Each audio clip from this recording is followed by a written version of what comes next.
கிறிஸ்துவுக்குள் அருமையான சகோதர சகோதரிகளே, இந்த நாளிலே உங்களோடு பேசுவதிலே மிகவும் மகிழ்ச்சி அடைகிறேன்.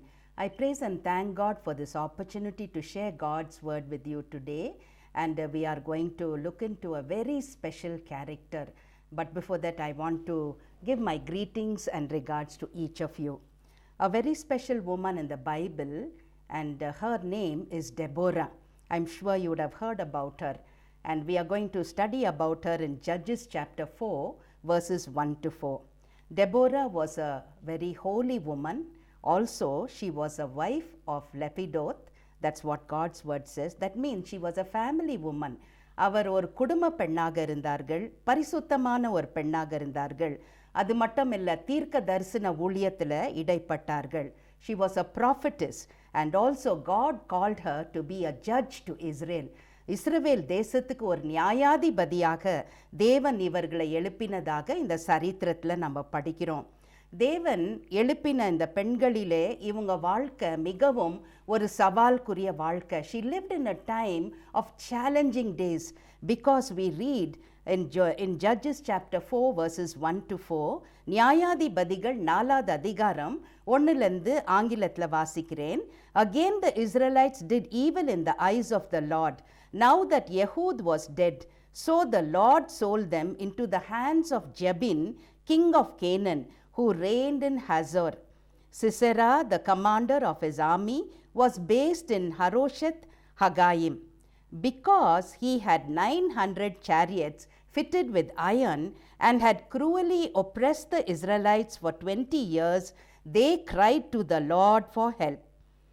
இந்த ஜபேன் அந்த காலத்தில் கானான் ஊரான அந்த ராஜா என்ன செய்தார் என்றால், அவருக்கு 900 சவாரிகள் உண்டு.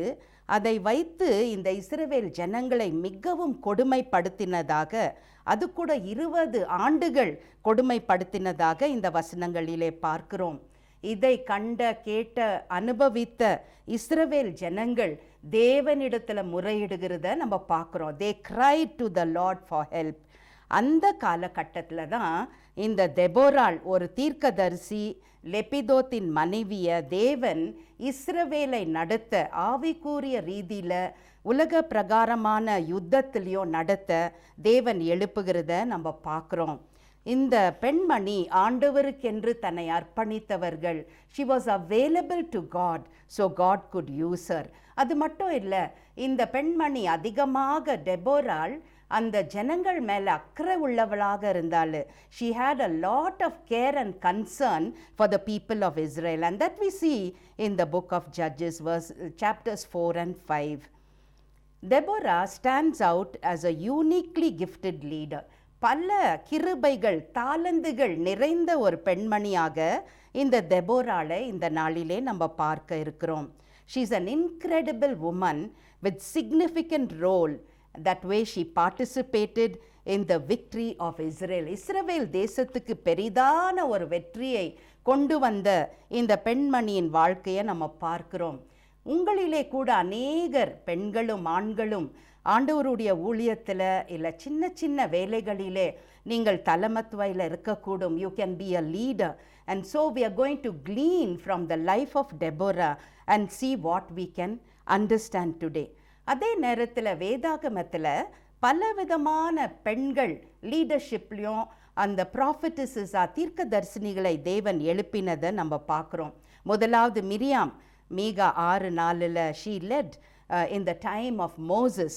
Huldah the prophetess, we find her story in 2 Kings 22:14 to 20. இந்த ஹுல்டா ஒரு மிகப்பெரிய ஒரு தீர்க்கதரிசியாக இருந்தார்கள். ஏனென்றால் அவங்க சரித்திரத்தை வாசிக்கும் போது ஹில்கையா த ப்ரீஸ்ட், ஆசாரனாக ஹில்கையா இவர்களிடத்தில் விசாரிக்க வருகிறார். அவரோட கூட சேர்ந்து அஹிகாம், அக்போர், ஷாஃபன் அண்ட் அசாயா இவர்களும் ஹுல்டாவின் இடத்துல வருகிறத நம்ம படிக்கிறோம். ஹுல்டா கூட பாருங்க, ஒரு சாதாரண பெண்மணி. அவங்க கூட ஷாலோம் என்ற ஒரு மனிதனுக்கு மனைவியாக இருந்தார்கள். ஆனாலும் கூட தேவன் அவர்களை தீர்க்க தரிசன ஊழியத்தில் பயன்படுத்தினதை இந்த 2 ராஜாக்களிலே நம்ம பார்க்கிறோம். இவர்கள் கூட எருசலேமில் வாழ்ந்திருந்தார்கள். இந்த இடத்துல பார்க்கும் பொழுது இன்ட்ரெஸ்டிங்கான ஒரு காரியம் என்னவென்றால், எரேமியா புத்தகத்திலும் ஹுல்டாவை குறித்து நம்ம படிக்கிறோம். இந்த இடத்துல the words of Jeremiah son of Hilkiah, one of the priests at Anath in the territory of Benjamin அப்படின்னு எரேமியா 1:1 படிக்கிறோம். அப்போது எரேமியா தீர்க்கதரிசியே ஒரு பெரிய தீர்க்கதரிசி. அவருடைய தகப்பனான ஹில்கையா இந்த ஹுல்டாவினிடம் போய் தேவனுடைய வார்த்தையை கேட்கறதுக்கு போகிறாருன்னு பார்க்கும்போது, அந்த ஹுல்டா தீர்க்கதரிசி ஒரு சிறந்த ஆண்டவரால் பயன்படுத்த ஒரு பெண் என்று நாம் கருதி கொள்ளலாம். அது மட்டும் இல்லாத அந்த நாட்களிலே இவர்கள் மட்டும் இல்லை, அநேக தீர்க்கதரிசிகள் இவங்களிடத்துல போய் தீர்க்க தரிசனம் கேட்டதாக கூட சரித்திரத்தில் நம்ம படிக்கிறோம். ஜெஃபனையா, நாஹூம், ஹாபக்கூக்கு கூட அந்த ஹுல்டா வாழ்ந்த நாட்களிலே வாழ்ந்திருக்கக்கூடும் என்று நமக்கு சரித்திரபூர்வமாக புரிந்து கொள்ளலாம். இவர்கள் எல்லாம் அந்த காலத்தில் இருந்த தீர்க்கதரிசிகள் தானே. ஆனாலும் கூட இந்த ஹில்கையா அதிகமாய் இந்த ஹுல்டாவினிடத்தில் போய் தேவனுடைய வார்த்தையை கேட்க போகிறார் வாஞ்சியோடு என்று யோசிக்கும் பொழுது, ஏன் இவர் மற்ற தீர்க்கதரிசிகள், ஆண் தீர்க்கதரிசிகள் இடத்துல போல இல்லை, அவர்களோட உள்ளத்தில் குறை இருந்ததா? அப்படி இல்லை பிரியமானவர்களே.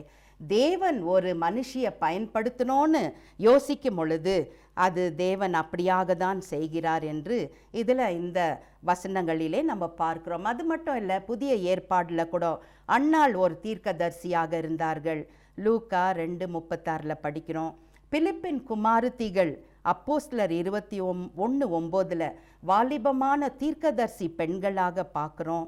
அதே நேரத்தில் அந்த பெந்தேகோஸ்து நாளிலே on the day of Pentecost there were women who prayed and prophesied என்று அப்போஸ்தலர் 2:17 படிக்கிறோம். அதோடு கூட 1 Corinthians 11 அந்த இடத்துல அநேக பெண்கள் தீர்க்க தரிசனம் சொல்லி ஜெபிக்கிறத நம்ம படிக்கிறோம். ஸோ தேவன் அநேக பெண்களை இந்த தீர்க்க தரிசன ஊழியத்தில் பயன்படுத்தினார் என்பதுக்கு இது ஆதாரமாக இருக்கிறது.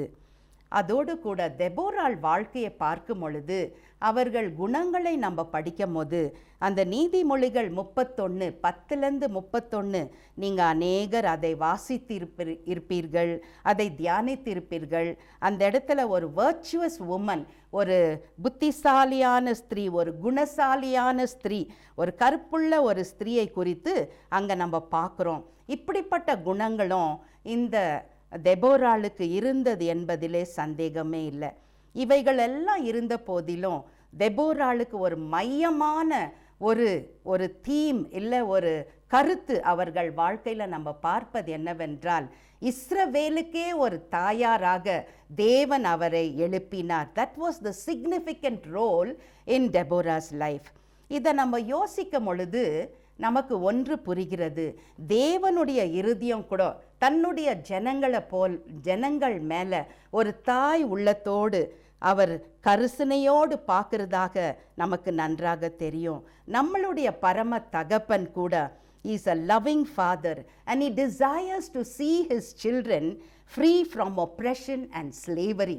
எப்படி தெபோராள் தன்னுடைய இஸ்ரவேல் ஜனங்கள் இப்படிப்பட்ட பாதையில் 20 வருஷம் அடிமைத்தனத்திலிருந்து விடுவிக்கப்படணும்னு அவங்க அந்த மாதிரி ஆண்டவருக்கு ஒப்பு கொடுத்து ஜெபித்ததினாலே தானே அவர்களுக்கு ஒரு விடுதலை வந்தது. அதே போல இயேசு கிறிஸ்துவும் நமக்காக இந்த உலகத்தில் வந்து நம்ம சாத்தானின் பிடியிலிருந்து, பாவத்தின் பிடியிலிருந்து, அக்கிரமத்தின் பிடியிலிருந்து நம்மை விடுவிக்க இயேசு கிறிஸ்து நமக்காக வந்தார்.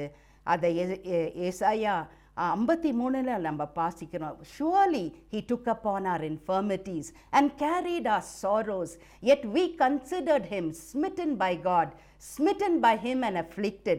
For he was bruised for our iniquities, he was broken for our transgression, and the chastisement of our peace was upon him, and by his wounds we are healed. பிரியமானவங்களே, நமக்கு பாவத்திலிருந்து விடுதலை, சாபத்திலிருந்து விடுதலை வேற எந்த நாமத்துக்கும் கொடுக்கப்படலை. இயேசுவின் நாமம் மட்டுமே நமக்கு விடுதலை கொடுப்பதாக நமக்கு தெரியும். நம்ம ஒப்பு கொடுப்போம். அப்படி யாராச்சும் இருந்தால், ஆண்டவரே என்னை நான் ஒப்பு கொடுக்கிறேன், எனக்கு இதிலிருந்து விடுதலை தாங்கன்னு நம்ம ஜெபிக்கும் பொழுது நிச்சயமாய் அவர் செய்வார். அதனால் ஒரு சின்ன பாடலை பாடப் போகிறேன். ஒரு தாய் தேற்றுவது போல் என் நேசர் தேற்றுவார். ஒரு தாய் தேற்றுவது போல் என் இயேசு தேற்றுவார். எனக்காக மரித்தாரே, என் பாவம் சுமந்தாரே. எனக்காக மரித்தாரே, என் பாவம் சுமந்தாரே. ஒரு தாய் தேற்றுவது போல் என் நேசர் தேற்றுவார். ஆமென். தெபோரா வாழ்க்கையை நாம் ஒவ்வொரு படியாக நம்ம பார்க்கும் பொழுது, நம்பர் 1 அவங்க வாழ்க்கையில் நம்ம பார்க்குது, அவங்க ஒரு சுறுசுறுப்பு உள்ள பெண். She was a very busy woman.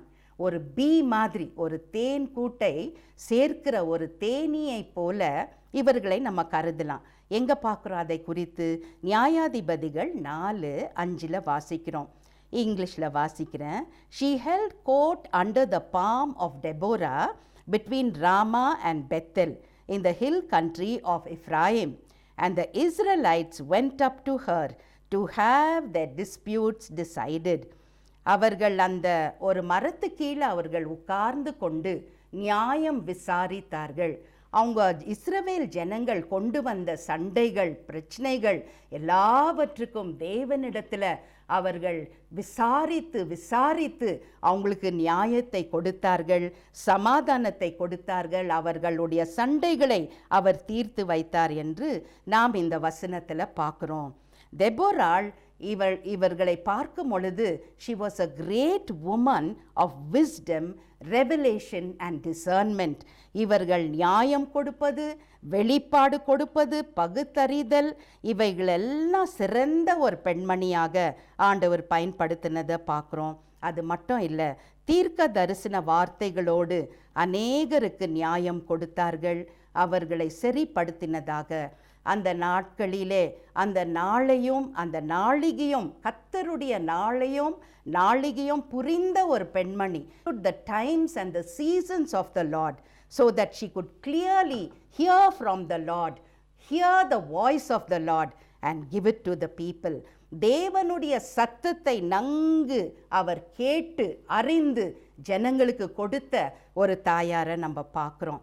இவ்வளோ பெரிய பொறுப்பு இருந்தாலும் கூட, தன்னுடைய குடும்ப பொறுப்பு, இந்த நியாயாதிபதி பொறுப்பு, தீர்க்க தரிசன பொறுப்பு, இவைகளெல்லாம் சிறந்தாலும் கூட, அதே நியாயாதிபதிகள் 5:12 இன்னொரு விசேஷித்த காரியத்தை படிக்கிறோம். என்ன படிக்கிறோம்?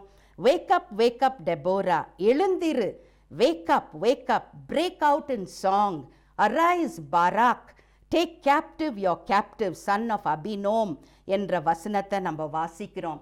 இங்கே என்ன ஆண்டவர் பேசுகிறார்னா, எழுந்திரு தெபோராளே, எழுந்திரு பாராக்கு, அவர் இன்னொரு யுத்த வீரர், எழுந்திருங்க, என்னுடைய ஊழியத்தில் பணியில் நீங்கள் தீவிரமாக இடைப்பட வேண்டும் என்று கர்த்தருடைய வார்த்தை தெபோராளுக்கும் பாராக்குக்கும் வருகிறதை நாம் இந்த இடத்துல நம்ம பார்க்குறோம். ஏன் இவர்கள் பிஸியாக தானே இருந்தாங்க, இவங்க ஊழியத்தில் மிகவும் சிறந்த ஊழியத்தார்த்தானே செய்து கொண்டிருந்தார்கள்.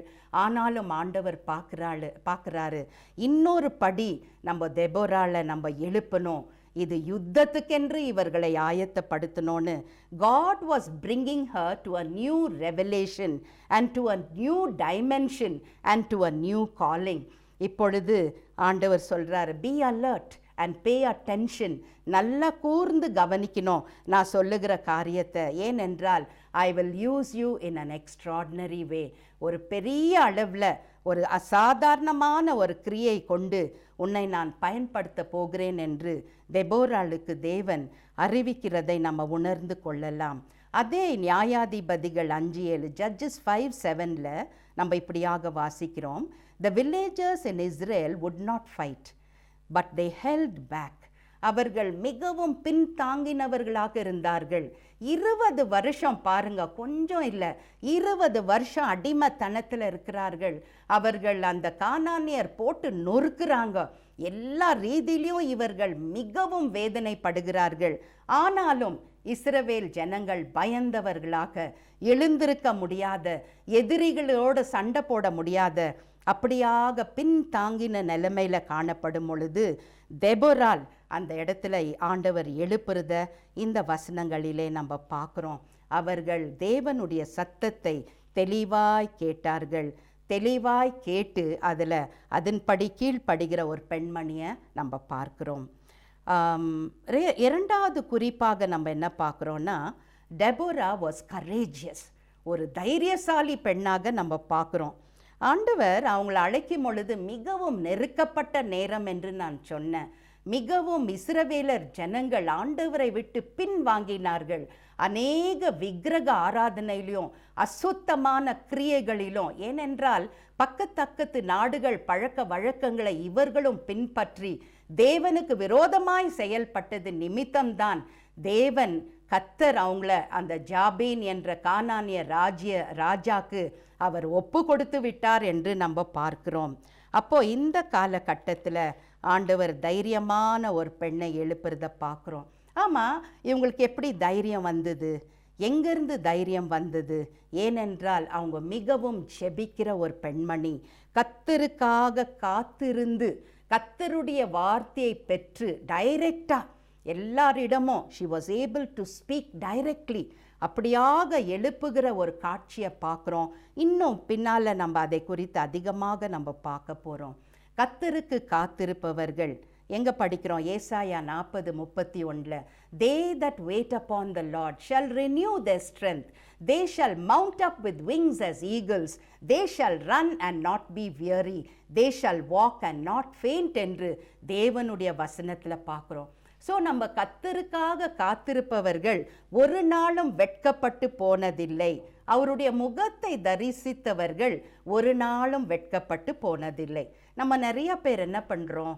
ஆண்டவருடைய கரத்தை தான் பார்க்குறோம். எப்படி நம்மளை ஆசீர்வதிப்பார், இன்னும் கொஞ்சம் பணத்தை கொடுப்பாரா, இன்னும் கொஞ்சம் உயர்வை கொடுப்பாரா, இன்னும் கொஞ்சம் சுகத்தை கொடுப்பாரா? இல்லை பிரியமானவர்களே, அவருடைய முகத்தை பார்த்தவர்கள் தான் வெட்கப்பட்டு போனதில்லை. முதலாவது தேவனுடைய ராஜ்யத்தையும் அவர் நீதியும் தேடும் பொழுது இவைகளெல்லாம் உங்களுக்கு கூட கொடுக்கப்படும் என்று மத்தேயு 6:33 பார்க்குறோம். அதனால் நம்ம ஆசீர்வாதத்தை தேடி போக அவசியம் இல்லை. ஆசீர்வாதத்தை கொடுக்கிறவருடைய முகத்தை நம்ம அதிகமாய் தேடுவோம். ஆராதனையில், துதியில், ஸ்தோத்திரத்தில் அவரோடு நேரம் செலவு பண்ணும் பொழுது நம்மளுடைய எல்லா தனிப்பட்ட தேவைகள், சரீர தேவைகள், ஆத்மீக தேவைகள், பண ரீதியான தேவைகளை அவர் சந்திக்க வல்லவராக இருக்கிறாரு. தெபொராள் கர்த்தருடைய பாதத்தில் காத்திருந்த ஒரு பெண்மணி. எக்லீசியாஸ்டிஸ் 4:2 இந்த பிரசங்கி 4:2 படிக்கிறோம். அந்த முப்பேரி நூல் பிரிக்கப்படாதான், அது அருந்து போகாது. இந்த முப்பேரி நூல் எதை காண்பிக்கிறது? ஆண்டவரோடு நம்ம பண்ணப்படும் பொழுது, அவருடைய சித்தத்துக்கு ஒப்பு கொடுத்து அவருடைய சித்தத்தை செய்யும் பொழுது அது பிரிக்கப்படாது, அது கட்டாகாது. The 3-cord strand will not be broken. We read that in Ecclesiastes 4:2. So, waiting upon the Lord is not a passive waiting. ஏதோ ஒரு பஸ்ஸுக்கு காத்திருப்பதோ, ஏதோ ஒரு இதுக்கு காத்திருப்பதோ அல்ல. தேவனுடைய சித்தத்துக்கு, அவருடைய நேரத்துக்கு, அவருடைய நாளிகைக்கு காத்திருப்பதே உண்மையான காத்திருப்பு. ஸோ இந்த வேதாகமத்தில் நம்ம பார்க்குறோம், ஆண்டவர் அநேகரை பயன்படுத்தினார். அவங்களும் கர்த்தருக்காக காத்திருந்தார்கள். நமக்கு நேரம் இல்லாதபடினாலே அநேக சரித்திரங்களை நம்ம பார்க்க போகிறதில்ல. ஆனால் இந்த யாக்கோபேத் ஆம்ராம் உடைய வாழ்க்கையில் பார்த்தீங்கன்னா அவங்க கூட மிகவும் கரேஜியஸாக இருந்தார்கள், தைரியசாலிகள். எப்படி தைரியசாலிகளாக இருந்தார்? ஏன்னா அந்த ஏரோது ராஜா மிகவும் பெரிய ஒரு கட்டளை போட்டிருந்தார், எல்லா ஆண் பிள்ளைகளும் கொல்லப்படணும், நைல் நதியில் தள்ளப்படணும், இப்படியெல்லாம் கட்டளை இருந்தாலும் ஆம்ராம் யாக்கோபேது அதிகமாய் ஜெபிச்சு தன்னுடைய 3வது பிள்ளை மோசேயை காப்பாற்ற வேண்டும், எப்படியாகிலும் ஒருவேளை அவங்களுக்கு மனசில் கூட ஆண்டவர் போட்ட அந்த வார்த்தைகள், பல வருஷத்துக்கு முன்னால் தீர்க்க தரிசனமாய் சொன்ன வார்த்தைகள், ஒரு இரட்சகரை நான் எழுப்புவேன் என்று ஆண்டவர் சொன்னதுனால அவங்க ஒருவேளை காத்திருந்து இந்த மோசே கூட இந்த குட்டி தம்பி கூட ஒருவேளை இரட்சகராக இருக்கக்கூடும் என்று காப்பாற்றுகிற பணியில் நம்ம பார்க்குறோம். அவங்க மிகவும் ஒரு ராஜாவுடைய கட்டளையை எதிர்த்து போராடுகிறார்கள் என்றால் எவ்வளோ தைரியசாரிகளாக இருந்திருக்கக்கூடும். there was lot of sacrifice, there was lot of inconvenience, there was lot of uncompromise. அதே போல ஆண்டவர் அங்கே பெரிய அளவில் அந்த மோசேயை அந்த நதியிலேருந்து காப்பாற்றி அந்த ராஜகுமாரத்தி அவனை வளர்க்க தேவன் கிருபை செய்தார். பாருங்க, நம்ம கூட கர்த்தருக்காக காத்திருந்து அவருடைய ஊழியத்தில் தைரியமாக நம்ம எழும்பி செல்லும் பொழுது தேவன் பெரிய காரியங்களை செய்ய இருக்கிறாரு. இந்த காலத்தில் நொறுக்கப்படுகிறோம். These are days of persecution, but let us not worry. கர்த்தர் இன்னும் ராஜரீகம் செய்கிறார். The Lord is still on the throne. அப்பொழுது தெபோராளை பார்க்கும் பொழுது கூட she was coming out of her comfort zone. She was a risk taker and she understood what sacrifices. She was not selfish, but she was selfless. ஒரு பெண்ணாக இருந்தால் கூட அந்த கானானியருக்கு எதிர்த்து போராடணும் அப்படின்ற ஒரு எண்ணம் வரும் பொழுதே அது ஒரு பெரிய விஷயங்க. She was taking so much of risk and inconvenience in order to do the purposes of God. தேவனுடைய சித்தத்தை செய்வது, தேவனுடைய ஊழியத்தை செய்வது லேசான காரியம் இல்லை. அதோடு கூட 3வதாக பார்க்குறோம், Deborah served with wisdom and knowledge. மிகவும் புத்திசாலியான பெண்ணாக, ஞானமுள்ள ஒரு பெண்ணாக அவர்களை நம்ம பார்க்கிறோம். நீதிமொழிகள் 14:1 பார்க்குறோம், புத்திசாலியான ஸ்திரீ தன் வீட்டை கட்டுகிறாள், புத்தி இல்லாதவளோ தன்னுடைய வீட்டை கையினால் இடித்து போடுகிறாள் என்று குடும்பத்துக்கு கொடுக்கப்பட்டது. இங்கே புத்திசாலியான ஸ்திரீ ஒரு இஸ்ரவேல் தேசத்தையே கட்டி எழுப்ப நம்ம இந்த சரித்திரத்தின் மூலமாய் நம்ம பார்க்கிறோம். அதே போல வேதாகமத்தில் 1 சாமுவேல் 25 உங்களுக்கு தெரிஞ்சிருக்கக்கூடும், அபிகேல் என்ற ஒரு நாபாலின் மனைவியை குறித்து பார்க்கிறோம். அந்த நாபால் மிகவும் முட்டாளான மனுஷன். Nabal was a foolish man who did many foolish things during the reign of David. ஆனால் அபிகேல் அதெல்லாம் சரிப்படுத்தி தாவீதினிடத்தில் மிகவும் தாழ்மையாக போய் அநேக உணவுகளை கொடுத்து மன்னிப்பு கேட்டு சரிப்படுத்துகிற ஒரு ஞானமுள்ள ஒரு ஸ்திரீயை நம்ம படிக்கிறோம். அதே போல இந்த பெண்மணி கூட தெபோராள் மிகவும் ஞானத்தோடு செயல்படுகிற, விசேஷமாக அந்த பாராக் என்ற மனுஷனை எழுப்புவதிலே, சிசராவை பிடிப்பதில், இதிலெல்லாம் ஆண்டவர் பெரிதான ஞானத்தை கொடுத்தாரு. எஸ்தர் மகாராணிக்கு எவ்வளோ ஞானத்தை கொடுத்தார் பாருங்க. அவங்க உபவாசித்து ஜெபிக்கும் பொழுது அந்த காலத்தில் அந்த ஹாமான் எதிரியை தோற்கடிக்க செய்ய தேவன் ஞானத்தை கொடுத்தார், செயல்படுத்தினார். அதே போல நமக்கும் பெரிதான ஒரு எதிரி சாத்தான், அவனுடைய கூட்டம் அநேக ரீதியில் எழும்பி கொண்டிருக்கிறது. ஆனால் அவனை நாம் தவிர்த்து நாம் எதிர்த்து போராட கர்த்தருடைய பலன், கர்த்தருடைய ஞானம், அவருடைய வசனத்தின் வல்லமை நம்மை ஆளுகை செய்யும் பொழுது நிச்சயமாக நாம் வெற்றி பெற அது மிகவும் பிரயோஜனமாக இருக்கிறது. இந்த தெபோராள் வாழ்க்கையில் மிகவும் ஒரு முக்கியமான ஒரு கருத்து என்னவென்றால், அவள் மிகவும் தேவனுடைய சத்தத்தை கேட்டுக்கொண்டே இருந்தவள். ஏன்னா பல பேர் அவளிடத்தில் ஒரு நாளெல்லாம் வரும் பொழுது நம்ம அந்த நியாயாதிபதிகள் 4:5 படித்தது போல, she held court under the palm of Deborah between Ramah and Bethel in the hill country of Ephraim என்று நம்ம ஏற்கனவே வாசித்தோம். இதை ஒரு நாளெல்லாம் தன்னுடைய குடும்பத்தின் பணிகளை முடித்துவிட்டு இந்த இடத்துல உட்காருவது ஒரு லேசான காரியம் இல்லை.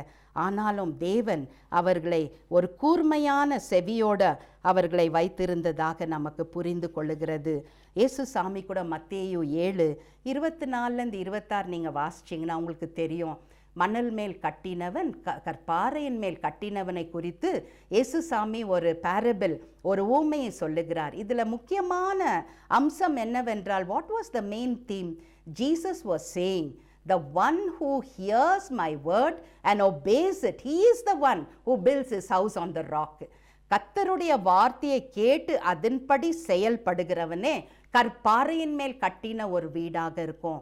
புயல் வரும், பலவிதமான நெருக்கங்கள் வரும், எல்லாமே எதிர்மோதல் வந்தாலும் கூட அதிலிருந்து தேவன் ஒரு விடுதலை கொடுப்பார். அந்த வீடு அசைக்கப்படாதது என்று அந்த வசனங்களிலே பார்க்கிறோம். ஒரு வாலிபமான பையன், அவன் பேர் ராஜன். அவன் மிகவும் பெற்றோருக்கு கீழ்ப்படியாதவனாக இருந்தான். ஆனாலும் கூட அவனுக்கு நல்ல ஒரு வேலை இருந்தது. அவன் ஒரு நாள் அவங்க அப்பா அம்மா கிட்ட வந்து ரொம்ப போராடுறான், கத்தி பேசுகிறான். நான் இவ்வளோ சம்பாதிக்கிறேனே, எனக்கு ஒரு புது கார் வாங்கி கொடுக்க முடியாதா அப்படின்னு அவங்களோட சண்டை போடுறான். அப்போ அவங்க தாய் தகதுவாக பேசுகிறார்கள். தம்பி, நாங்கள் செய்கிறோம், உனக்கு கொஞ்சம் பொறுமையாயிரு, be patient man, we will buy and give you. அப்போ கூட அவன் கோபத்தோட ஒரு நாளை குறிச்சிடுறான், இந்த நாளிலே எனக்கு வாங்கி தான் கொடுக்கணும் நீங்கள் காருன்னு. சரின்ட்டு அந்த பர்டிகுலர் நாள் வரும் பொழுது அவன் அவங்க தகப்பனிடத்தில் வந்து ஒருவேளை அப்பா கார் வாங்கி கீஸ் எல்லாம் இவன் கொடுப்பான்னு எதிர்பார்த்தான். ஆனால் அப்பா என்ன பண்ணார் தெரியுமா? ஒரு நல்ல புதிய வேதாகமத்தை பேக் பண்ணி அவனுக்கு ஒரு கிஃப்டாக கொடுக்குறாரு. இந்த வாலிபமான பையன், அவன் ஆண்டோருக்குள்ளேயும் இல்லை, பெற்றோருக்கும் கவனம் கொடுக்காதவன், இந்த வேதத்தை கையில் வாங்கி அவனுக்கு மிகவும் கோபம். he was so angry that he took that gift, that Bible, and he threw it across his room. அவன் விசிறி போடுகிறான். விசிறி போட்டு விட்டு, இதையா எனக்கு கிஃப்டாக கொடுக்குறீங்க, எனக்கு நீங்கள் தாய் தகப்பனே இல்லை, வேண்டாம் என்று சொல்லி தன்னுடைய நண்பனோடு வாழ அவன் போய்விடுகிறான். நடந்ததென்ற சீக்கிரமாய் அவங்க தகப்பன் மிகவும் வேதனை அடைந்து ஒரு ஹார்ட் அட்டாக்ல மரித்து விடுகிறார். அதுக்கப்புறம் இந்த பையன் ராஜன் வீட்டுக்கு வரான். வந்து எல்லாத்தையும் விசாரிக்கும் போது இப்போ அவன் மனம் உடைக்கப்படுகிறது. அந்த இடத்துல அந்த பைபிள் அங்கே இருக்குது பாருங்க, மூலையில். அதை எடுத்து அந்த ராப்பிங் எல்லாம் பிரித்து அவன் உள்ளே பார்க்கும்போது முதல் பேஜில் அவங்க தகப்பனார் ஒரு புது சிறந்த காருக்கு எவ்வளோ பணம் வேணுமோ அதுக்கு செக்கு உள்ளே எழுதி தான் இவனுக்கு கிஃப்டாக கொடுத்துருக்கிறாரு. இவன் பாருங்க, இவன் கூர்ந்து கவனிக்கல, அவங்க தாய் தகப்பன் சொல்லுகிற வார்த்தையை கூட கேட்கல. அவனுடைய முற்கோபம் அவனுக்கு முன்பதாக நின்று விட்டது. அதுக்கப்புறம் இந்த ராஜன் மனம் திரும்பி ஆண்டவருக்கு ஒப்பு கொடுத்து தகப்பன் தாயுடைய ஜெபம் கேட்கப்பட்டது. அவன் நல்ல ஒரு வாலிபனாக திருந்துகிறான். இதில் நம்ம என்ன புரிந்து கொள்ளுகிறோம்? நம்ம வாழ்க்கையில் கூட சில நேரத்தில் ஆண்டவருக்கு அவமரியாதை, டிஸ்ரெஸ்பெக்ட் டு காட், கேர்லெஸ்னஸ், ஆண்டவருடைய காரியங்களை ஒரு கேர்லெஸ்ஸாக பார்ப்பது பண்ணுகிறது. செல்ஃபிஷ்னஸ், சுயநலவாதிகளாக வாழ்வது, கிரீட், அதிக ஆசைகள், நமக்கு இருக்கிற தேவைக்கு மிகுதியான ஆசைகள் நமக்கு வந்து விடுகிறது. உலக பிரகாரமான மாம்சீக இச்சைகள் நிரம்பி கொள்ளும் பொழுது விசுவாசிக்கு கர்த்தருடைய சத்தம் கேட்கப்படாத ஆய்விடும். அதுதான் நம்ம ஏலியுடைய பிள்ளைகளுடைய வாழ்க்கையில் நம்ம பார்க்குறோம். ஹோஃப்னி, ஃபினியாஸ் ஆலயத்திலேயே இருந்தார்கள், ஆனால் திருட்டு பையன்களாக காணப்பட்டார்கள். அங்கே வருகிற பிரசன்ஸ் எல்லாம் திருடினார்கள். அந்த ஏலியும் அவங்கள சரியாக கண்டிக்கல, லேசாக கண்டிக்கிறார். ஏன்பா இதை செய்கிறீங்கன்னு சொன்னதோடு சரி, அவர் சரியாக கண்டிக்காததுனால கர்த்தருடைய தண்டனை ஏலி மேலேயும் அவர்கள் மகன்க மேலேயும் வருதை பார்க்குறோம். அதே நேரத்தில் ஆண்டவர் சின்ன சாமுவேல் 8 வயசு தான் இருக்கும், ஆண்டவர் பெரிய காரியங்களை பேசுறத சொல்லும் அடியேன் கேட்கிறேன் என்று ஏலி தான் சொல்லி கொடுக்குறாரு. சாமுவேல் கேட்டு அதை செயல்படுறத பார்க்குறோம். நீங்களும் கர்த்தருடைய சத்தத்தை கேட்கணுமா? தாழ்மையோடு ஒப்பு கொடுங்க. எதிலெல்லாம் நம்ம குறைவுபட்டிருக்கிறோமோ அவைகளை அறிக்கை செய்து சரிப்படுத்துவோம். நம்மளும் சாமுவேலை போல கர்த்தருடைய சத்தத்தை கேட்போம். தெபோராளை போல கர்த்தருடைய சத்தத்தை கேட்போம். ஒரு சின்ன ஒரு கோரஸை பாடுகிறேன். பேசும் பேசும் ஜபம் செய்யும் போது ஆண்டவா பிரியமானதை இப்போ காட்டும் செய்ய ஆயத்தம். ஆண்டவா பிரியமானதை இப்போ காட்டும் செய்ய ஆயத்தம். ஆண்டவர் நம்மோடு பேசிக்கொண்டே இருக்கிறாரு. அவருடைய வார்த்தைனால நம்மளோடு பேசுகிறார். நம்ம அவரிடத்துல ஜெபத்தில் பேசுகிறோம், கர்த்தர் நம்மிடத்தில் அவருடைய வசனத்தின் மூலமாய் பேசுகிறத நம்ம பார்க்குறோம்.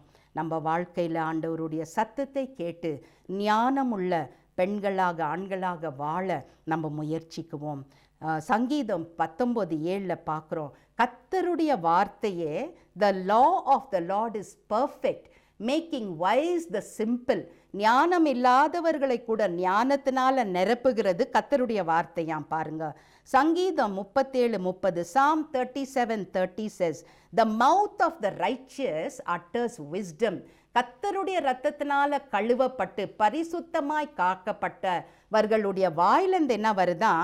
ஞானமுள்ள வார்த்தைகள் வருதான். பாருங்க, சங்கீதம் 90:12, Psalm 90:12 says, teach us to number our days so that we may gain a heart of wisdom. நாங்கள் ஞானத்தோடு வாழ்வதற்கு எங்கள் நாட்களை எண்ணும் அறிவை எங்களுக்கு தாங்கன்னு கேட்க வேண்டும். சங்கீதம் 107:43, Psalm 107:43 says, whoever is wise, let him attend to these things. ஞானமுள்ளவர்கள் இவைகளெல்லாம் பின்பற்றி நடத்த வேண்டும் என்று பார்க்கிறோம். 4வது குறிப்பாக டெபோராள் வாழ்க்கையில் she supported the people God called her to lead. அவர்கள் அந்த ஆண்டவர் அழைத்த மற்றவர்களையும் இவர்கள் முன்பதாக சென்று வழி நடத்துகிற ஒரு பெண்மணியாக பார்க்கிறோம். she was filled with hope and confidence. also she brought unity among the Israelites. இந்த இஸ்ரவேல் ஜனங்களை பார்த்தீங்கன்னா அவங்களுக்குள்ளேயும் சண்டை போட்டுக்குவாங்க. பக்கத்தில் இருக்கிற நாடுகளோட எப்போவுமே சண்டை. ஏன்னா பக்கத்தில் உள்ளவர்கள் எப்போவுமே அவங்கள அடிமைப்படுத்தி இருந்தார்கள், சிறுமைப்படுத்தி கொண்டிருந்தார்கள். So they were always into a lot of fight.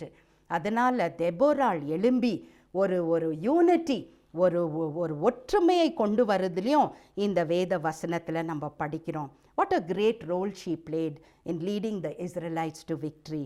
Deborah's confidence in God's power gave the Israelites assurance that God was with them.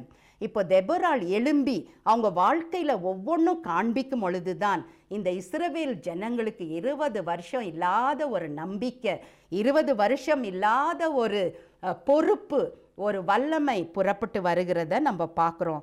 நியாயாதிபதிகள் 4:6-7 இதை பார்க்குறோம். she sent for Barak, son of Abinom, from Kadesh in Naphtali, and said to him, the Lord, the God of Israel, commands you, go, take with you 10,000 men of Naphtali and Zebulun, and lead them up to Mount Tabor. I will lead Sisera, the commander of Jabin's army, with his chariots and his troops, to the Kishon river, and give him into your hands. கர்த்தர் எவ்வளோ அழகா பேசுறத நம்ம இந்த வசனங்களிலே பார்க்குறோம். அப்போ ஆண்டவர் பேசுறார், தெபோராளே அந்த பாராக்கை தட்டி எழுப்பு, அதோடு கூட 2 கோத்திரங்கள் நெப்தாலி ஜெபுலன் கோத்திரங்களிலிருந்து 10,000 யுத்த வீரர்களை எழுப்பி அந்த பாராக்கோடு அனுப்பு. நான் அந்த ஜபேனுடைய அந்த ஆமி அவர்கள் இருந்த அந்த காரியங்களை நான் உனக்கு வெற்றி கொடுப்பேன். அவனுக்கு 900 சேரியட் இருக்குது தான், பெரிய ட்ரூப்ஸ் வச்சிருக்கிறான். ஆனால் முன்பதாக நான் சென்று அவனை கிஷான் அந்த நதிக்குள்ள நான் அனுப்பி அவனை உங்கள் கையில் கொடுப்பேன், அவர்களை உங்கள் கையில் கொடுப்பேன் என்று ஆண்டவர் வாக்கு பண்ணுகிறார். அந்த இடத்துல அந்த பாராக்குக்கு இது ஒரு அவன் பேரே ஒரு லைட்னிங் போல்ட். பாராக் என்றால் லைட்னிங் போல்ட், ஒரு மின்சார ஒரு போல்ட்டாக இருந்தானோ அவன் மிகவும் பின்தாங்கினவனாக காணப்பட்டான். அப்போ பாராக் என்ன சொல்றார் பாருங்க, அந்த வசனங்கள் 8 Barak's response to the Lord's command. Barak said to Deborah, if you go with me I will go, but if you don't go with me I won't go. இதுலேயும் பாருங்க எவ்வளோ ஒரு பெரிய ஒரு சவாலை இந்த பெண்மணி டெபோரால் சந்திக்கிறாங்க. நீங்கள் வரலன்னா நான் போக மாட்டேன், நீங்கள் என் கூட வந்தால் தான் நான் போவேன் அப்படின்னு ஒரு பெரிய ஒரு குண்டை போடுறத நம்ம பார்க்குறோம். பாராக்குடைய விசுவாசம் இருந்தது தான், பட் அதில் ஒரு குறைவான ஒரு ஹெசிடென்சி, ஒரு பின்தாங்கின ஒரு விசுவாசத்தை நம்ம பார்க்குறோம். ஆனால் கூட பாருங்க தெபோராள் சரி இவன் வாண்டான் அப்படின்னு விட்டு விடலை, அவரையும் ஊக்குவித்து வா பாராக், நானும் உன்னோட கூட சேர்ந்து இந்த யுத்தத்தில் வருவேன். I will join you, Barak. Okay, I will come. Let us accomplish God's purposes together. உன் மூலமாய் தேவன் செய்ய இருக்கிற இந்த மகத்துவமான செயலை நானும் உன்னோட கூட நான் செய்கிறேன் என்று அந்த இடத்துல தெபோராள் ஒப்பு கொடுக்கறத பார்க்குறோம். நம்ம வாழ்க்கையில் கூட நம்ம குடும்பத்தில் நமக்கு அறிந்து தெரிந்த வாலிபர்கள் மத்தியில் பின்தாங்கின நிலைமைகள் இருக்கக்கூடும், பெண்கள் மத்தியில் பின்தாங்கின நிலைமைகள் இருக்கக்கூடும். நீங்கள் ஒரு தெபோராளாக எழும்பி அநேகரை விசுவாசத்தில் வளர்க்கவும், அவர்களை தட்டி எழுப்பி ஆண்டவருடைய பணியில், ஜெபத்தில், வேத வாசிப்பில், கூடுகையில், ஃபெலோஷிப்பில் நீங்கள் அவர்களை உற்சாகப்படுத்தும் போது அநேகரை ஆண்டவருக்கு என்று எழுப்புவதில் எந்த சந்தேகமும் இல்லை. அப்போது தெபோராள் அந்த நியாயாதிபதிகள் 4:14-16 படிக்கிறோம். Judges chapter 4 verses 14 to 16. Deborah said to Barak, "Go, this is the day that the Lord has given Sisera into your hands. Has not the Lord gone ahead of you?" நீ தனியா போல பாராக், ஆண்டவர் உனக்கு முன்பதாக போறாரு. அதோடு கூட 10,000 ஜனங்களுக்கு முன்பதாக ஆண்டவர் போறாரு. அதுக்கப்புறம் பாராக்கு எழும்பி போகிறத பார்க்குறோம். ஆண்டவர் அந்த நாளிலே the Lord routed Sisera and all his chariots and army by the sword, and Sisera abandoned his chariot and fled on foot. But Barak pursued the chariots and army as far as Harosheth Hogayim. All the troops of Sisera fell to the sword. Not a man was left. ஆண்டவர் இவங்களுக்கு பெரிய ஒரு யுத்தத்தில் வெற்றியை கொடுப்பதாக முன்பதாக சென்று அவர் செய்கிறத நம்ம இந்த இடத்துல பார்க்குறோம். 5வது குறிப்பாக, தெபோராள் ஒரு தாழ்மையான பெண் மட்டும் இல்லை. she was faithful to her call. she could be trusted. she was a faithful woman. ஒரு நம்பிக்கைஸ்திர ஸ்திரீயாக இருந்தாங்க. ஏனென்றால் இந்த 10,000 பேர் பாரக்கோட சேர்ந்து இந்த பெண்ணின் வார்த்தையை கேட்டு அவங்க போனோன்னா அது பெரிய விஷயம். அவங்க ஒரு நம்பிக்கைஸ்திர ஸ்திரீயாக இருந்தபடினால தானே அவர்கள் அவங்க வார்த்தையை கேட்டு நடந்தார்கள் என்று நம்ம பார்க்குறோம். இந்த தெபோராளை பார்க்கும் பொழுது இந்த ஜட்ஜ் அண்ட் ப்ராஃபிட்டஸ் இன்னும் ஒருத்தர் தான் அந்த மாதிரி இருந்தாங்க. சாமுவேல் மட்டும்தான் he was both a prophet and a judge. அதுக்கப்புறம் தெபோராளை தேவன் எழுப்புறாரு. எவ்வளோ ஒரு விசேஷமான பெண்மணி. not only that, she was a singer and a songwriter and she had a very impressive resume. அவங்களுடைய வாழ்க்கையை பார்க்கும் பொழுது இதெல்லாம் சேர்ந்து ஒரு பெண்மணிக்குள்ளே இருக்க முடியுமா? இருக்க முடியும். நீங்களும் ஆண்டவரிடத்தில் அந்த அபிஷேகத்தை பெற்றுக்கொண்டு அவருக்கு காத்திருந்து நீங்கள் பெற்றுக்கொள்ளும் பொழுது நீங்களும் தெபோராளை போல ஆண்டவருக்கு அநேக வைராக்கியமான காரியங்களை செய்ய கூடும் என்பதிலே சந்தேகமே இல்லை. அவங்க அதிகமான கீழ்ப்படிதல் நிறைந்த ஒரு பெண்மணியாக பார்க்குறோம். ஆண்டவர் நியாயாதிபதிகள் 4:9 இன்னொரு முக்கியமான வசனத்தை படிக்கிறோம். இதை நல்லா கூர்ந்து கவனித்து கொள்ளுங்கள். Judges 4:9 says, "Certainly I will go with you," said Deborah, "but because of the course you are taking, the honor will not be yours. For the Lord will deliver Sisera into the hands of a woman." The Lord will deliver Sisera into the hands of a woman. So Deborah went with Barak Desh. இந்த இடத்துல தெபோராள் போகிறாங்க. ஆனால் ஆண்டவருடைய எச்சரிப்பு இந்த பராக்குக்கு வருகிறது. ஆமாம், யுத்தத்தில் நீ சிறந்ததான், நீ போகிற, நான் உன்னோட கூட இருக்க போகிறேன். ஆனால் அதனுடைய கனத்தையும் நான் யாருக்கு கொடுப்பேன்னா ஒரு பெண்மணி கொடுப்பேன். அப்போது தெபோராள் தன்னை பற்றி பேசி கொண்டார்களா? இல்லவே இல்லை. she was not a woman who wanted recognition or any kind of title. அவர்கள் மிகவும் தாழ்மையானவர்கள் என்று ஏற்கனவே சொன்னேன். she was talking about another woman. இதே நியாயாதிபதிகள் 4:9, Judges 4:9 we read about another woman. her name was கேயால். அந்த பெண்மணி ஜேயாலை பார்க்கும் பொழுது அவங்க கூட ஒரு இஸ்ரவேல் ஸ்திரீ, அந்த அவங்களுடைய கினைட் என்ற அந்த ஜாதி கீழே அவங்க வளர்ந்தவர்கள். அவர்களுடைய டென்ட்டு அந்த ஊருக்கு வெளியே இருந்தபடினால இந்த சிசரா, இந்த ஜனாதிபதி, இவர் ஒரு லீடராக இருந்தார், யுத்த வீரனாக இருந்தார். he was the commander of the army. what does he do? மிகவும் இளைப்பாயிட்டு அந்த யுத்தத்தில் ஓடி ஓடி ஓடி போய் இந்த யாகேல் வீட்டுக்கு போய் சேர்ந்து விடுகிறார். இந்த ஜாயல் வீட்டுக்கு போனப்போ she in a very loving trickery she called him inside. வாங்க ஐயா, உங்களுக்கு தண்ணி கொடுக்குறேன்னு பாலை கொடுத்து அவர் அவங்க வீட்டில் தூங்க வைக்கிறாங்க. அவங்களுக்கு நல்லா தெரிஞ்சிச்சு, இவர் தான் சிசெரா, இஸ்ரவேலுக்கு நம்பர் 1 enemy ஜாபேன், அடுத்தது சிசெரா. நல்லா இந்த யாகேலுக்கு தெரிஞ்சுது. ஸோ என்ன பண்ணுறாங்க, அவர் நல்லா தூங்கும் போது ஒரு பெரிய ஆணி எடுத்து அவருடைய தலைக்குள்ளே போட்டு சுற்றி எடுத்து அடித்து அவர்களை கொன்று விடுகிறார்கள். She took a big tent peg and she put it into his skull and she nailed it through and she killed Sisera that day. ஆண்டவர் அற்புதமாக இந்த யாகேலை கூட பயன்படுத்துறத நம்ம பார்க்குறோம். இந்த யாகேல் இந்த சிசராவை கொன்றது மட்டும் இல்லை, இந்த தெபோராள் பாராக் மூலமாய் அநேகர் அந்த நாளிலே அந்த கானானியர் மரித்து அவர்கள் சிறுமைப்பட்டு they were defeated, அவர்கள் ஓடினார்கள். அவர்கள் இன்னும் அவங்களுக்கு முன்னால் காணப்படவில்லை. தேவன் ஒரு பெரிய வெற்றியை கொடுக்கிறதாக நம்ம பார்க்குறோம். ஆமாம், பெண்களை ஆண்களை விட பெரிதாக்குகிறாரா ஆண்டவர்? அப்படியெல்லாம் ஒன்றும் இல்லை. அநேக குடும்பங்களிலே பார்க்குறோம், எலிசபெத்து ஜகரியா விட ஒரு மேன்மை விசுவாசம் இருந்தது. மரியாளை நம்ம அடிக்கடி நினைக்கிறோம், யோசேப்பு அவ்வளோ நம்ம நினைக்கிறதில்ல. பவுல் கூட பிரிசில்லாவை அதிகமாய் பேரை சொல்லி, அவங்க கணவர் அக்விலா அவ்வளவாக பிரபலமாக காணப்படவில்லை. ஆண்டவர் அப்படியெல்லாம் நம்மளை ஆனரோ டிஸானர் பண்ணுவதில்லை. ஆனால் அவர் அந்த பெண்மணி யாருக்கு கீழ்ப்படுகிறாங்களோ அவங்கள ஆண்டவர் அதிகமாக பயன்படுத்தி ஆசீர்வதிக்கிறத நம்ம பார்க்குறோம்.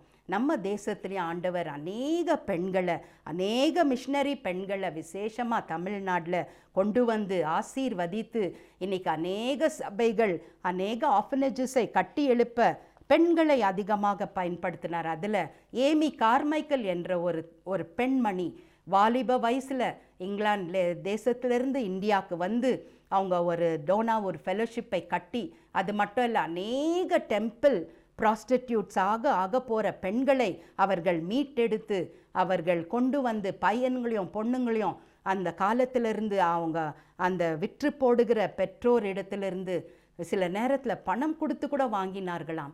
அப்படியாக அந்த ஃபெலோஷிப்பை அநேக ஆயிரக்கணக்கான பெண்களுக்கு ஒரு விடுதியாக, ஒரு பாதுகாப்பான இடமாக ஏமி கார்மைக்கல் கட்டி எழுப்புறத நம்ம பார்க்குறோம். ஏமி கார்மைக்கல் கூட நிறைய அவங்களுக்கு ஆண்டவர் நல்ல கரேஜியஸ் பிளான், திட்டங்களை கொடுத்து செயல்படுத்தின ஒரு பெண்மணியாக சரித்திரத்தில் பார்க்குறோம். நமக்கு முடிவுரைவாக as a conclusion நம்ம இந்த நாளில் டெபோராலை குறித்த அநேக விஷயங்களை நம்ம பார்த்தோம். அந்த நாளிலே அந்த யுத்தத்துக்கு அப்புறம் பாருங்கள், 40 வருஷம் இஸ்ரவேல் ஜனங்களுக்கு மிகுந்த சமாதானம் உண்டாயிற்று. அது மட்டும் இல்லை, நியாயாதிபதிகள் 5வது அதிகாரத்தில் நீங்கள் தனியாக இருக்கும் போது வாசித்து பாருங்கள்.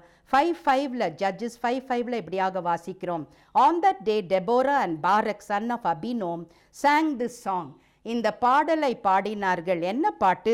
ஆண்டவருக்கு துதி பாடலாக பாடினார்கள். அந்த துதி பாடலில் அநேக விஷயங்களை படிக்கிறோம், ஆனால் நம்ம அதை ரொம்ப பார்க்க போகிறதில்ல. ஆனால் அந்த தெபோராள் வாழ்க்கையில் நம்ம கற்றுக்கொண்ட அநேக பாடங்களை நம்ம யோசிக்க இருக்கிறோம். she was sacrificial, she was selfless, she was a wise woman, she was busy as a bee, and she was a woman of prayer. She is the one who waited in the presence of God.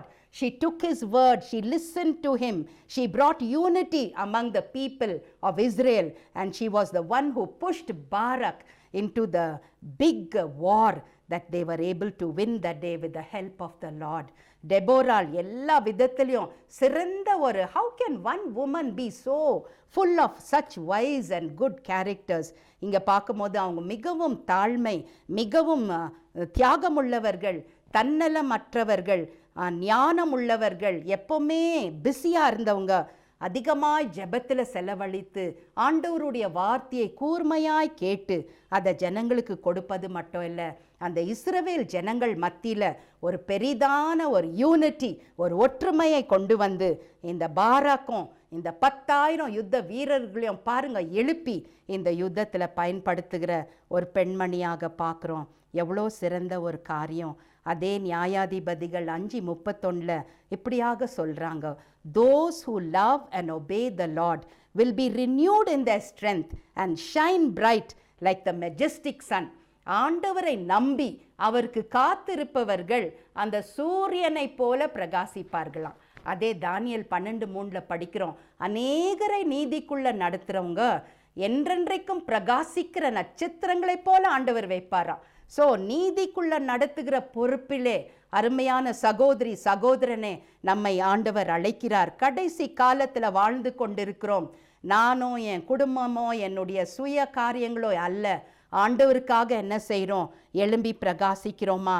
அதே நேரத்தில் இந்த வசனத்தில் பார்க்குறோம், so may all your enemies perish, Lord, but may all who love you be like the sun when it rises in its strength. பலமுள்ள சூரியன் எழும்பும் பொழுது இருள் அகற்றப்படுகிறது, சாத்தானுடைய கிரியைகள் நொறுக்கப்படும். நீங்க ஒரு சூரியனை போல எழும்பும் பொழுது அதற்கு எதிராக சாத்தான் போர முடியாது. காத்திருந்து பலன் பெறுவேன், கழுகு போல பறப்பேன், காகத்தின் வம்சம் நான் அல்ல, சிங்கத்தின் குட்டி நானே, காகத்தின் வம்சம் நான் அல்ல, சிங்கத்தின் குட்டி நானே. மீண்டுமாக நம்ம ஒப்பு கொடுப்போம். இந்த பாடல் தெபோராள் எழுதின இந்த பாடலில் ஆண்டவர் என்ன பேசுகிறாரு? கர்த்தருக்கு நம்பிக்கையாய் அவருடைய வார்த்தைக்கு கீழ்ப்படிந்து நடக்கிறவர்களுக்கு உண்மையான வெற்றியை சந்திக்கக்கூடும். நம்மளுடைய எதிரி எவ்வளவாக நம்ம மேலே அசுத்தங்களை தூவினாலும், அநேக சோதனைகளை தூவினாலும் ஆண்டவர் நமக்கு அது மேலே வெற்றியை கொடுப்பார். ஏனென்றால் நம்மளுடைய ஆண்டவர் அவர் யெகோவா நிசியாக இருந்தார். தெபோராளுக்கும் பாராக்குக்கும் கொடுத்த பெரிய வெற்றியை நமக்கும் கொடுக்க அவர் சித்தமுள்ளவராக இருக்கிறார். கண்களை மூடி நம்ம ஜெபிக்கலாம். அன்பின் பரலோக தந்தையே, இயேசு கிறிஸ்துவின் நாமத்தில் உம்முடைய சமூகத்துக்கு வருகிறோம். இவ்வளோ நேரமாக அருமையான ஒரு பெண்மணி ஆகிய தெபோராள் வாழ்க்கை குறித்து நாங்கள் பார்த்தோம். எப்படியாக தேவன் ஒரு பொறுப்பிலிருந்து பல பொறுப்புகளை நீர் கொடுத்து அந்த பொறுப்பெல்லாம் நிறைவேற செய்ய நீர் கிருபை உள்ளவராக இருந்தீர் அப்பா. அவங்கள வழி நடத்தினீர். அவர்களை பலத்தினால ஞானத்தினால நீர் இடை கட்டினீர். நாங்களும் அதே போல ஒரு யுத்த களத்தில் வாழ்ந்து கொண்டிருக்கிறோம் அப்பா. பலவித போராட்டங்கள், பலவித துர்செய்திகள், பலவித நாசன மோசனங்கள், நேச்சுரல் கெலாமிட்டிஸு, பலவிதமான viruses, fevers, physically, mentally, emotionally, spiritually எல்லா விதத்திலையும் நாங்கள் பல துன்பங்களை சந்தித்து கொண்டே இருக்கிறோம். இவைகளெல்லாம் ஒரு யுத்தத்தை போல. ஆனாலும் ஆண்டவரே, நீர் எங்களோடு கூட இருக்கிறீர் அப்பா. யூ ஆர் த யுத்த வீரராக நீர் இருக்கிறீர். You are the Lord of war. நீர் எங்களுக்காக வழக்காடுகிற தேவன், யுத்தத்திலே வெற்றி கொடுக்கிற தேவன். எங்களோடு கூட இருக்கும் பொழுது நாங்கள் தளர்ந்து போக அவசியம் இல்லை, நாங்கள் பின்தாங்க அவசியம் இல்லை. We don't need to be depressed, Lord. You encourage us with your word. எங்களை எழுப்பி கட்டும் ஐயா. எங்களை உம்முடைய பணிக்கென்று எடுத்து பயன்படுத்தும். ஆசீர்வதியும். இயேசுவின் நாமத்தினாலே ஜெபிக்கிறோம் பிதாவே. ஆமேன், ஆமேன்.